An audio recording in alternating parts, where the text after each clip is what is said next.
जरूरी है, आज कहना जरूरी है कि तुमसे प्यार हुआ है, कि तुमसे प्यार हुआ है।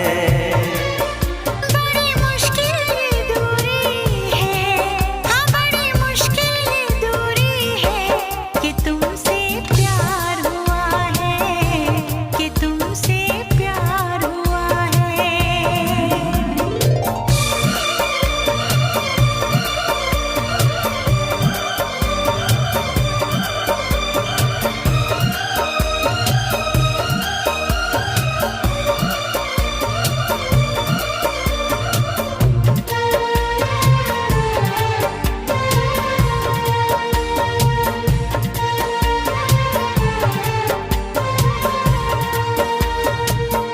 तेरी चाह